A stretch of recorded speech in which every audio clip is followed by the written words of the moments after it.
autre événement, samedi 3 mai.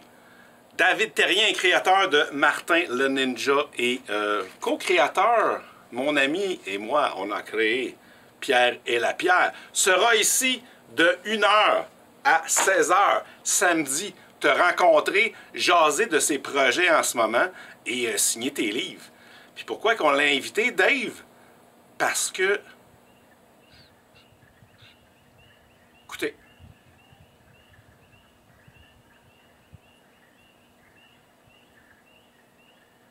Les Rainettes m'ont dit que c'était le Free Comic Book Day. Alors du Marvel, du DC, de l'indépendant, tu peux t'en choisir 5 de ton choix dès 10h à l'ouverture de la librairie. David Terrien sera là à 13h de l'après-midi.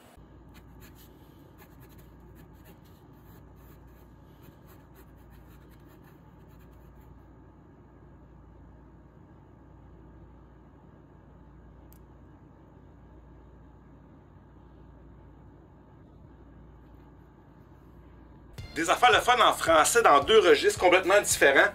Album jeunesse, Spider-Man, Chaos Cosmique, la BD incroyable pour les 5-6 ans, ou même plus jeunes, accompagnés du parent, avec les animaux puis tout ça. Ces BD-là, on en vend 4 tonnes. Là, pour les plus vieux, No Go Zone Level X. La mission, sortir de ton immeuble sans mourir.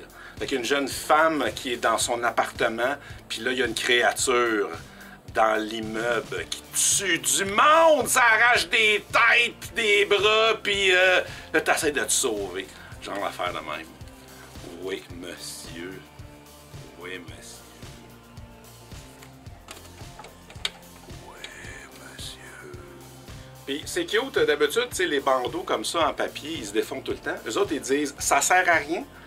Mais si, regarde, ceci est un marque-page, fait que tu peux le découper, puis avoir ton marque-page. Une histoire en 3 tours.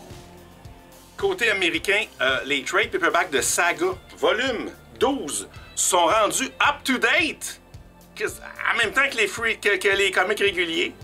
Puis en facsimilé, More Fun 73. Pourquoi donc c'est More Fun? Parce que c'est la première apparition de Green Arrow dans un comic book.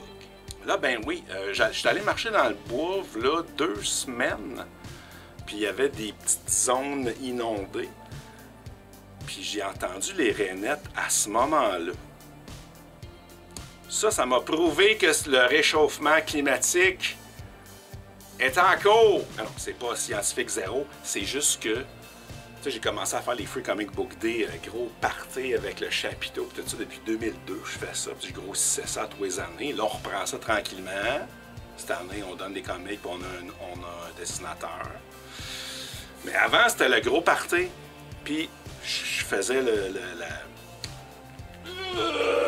boîte de BD, le comic book, j'en faisais un en français, tu sais, avec David. Justement, tu pourras poser plein de questions qui étaient distribuées à travers le Québec. C'était tellement d'ouvrages, c'était tellement brûlé. Quand je revenais chez moi, bien tard, la veille du Free Comic Book Day, c'est là que j'entendais les rainettes pour la première fois de la saison. Fait qu'ils m'ont pris par surprise 2 semaines d'avance.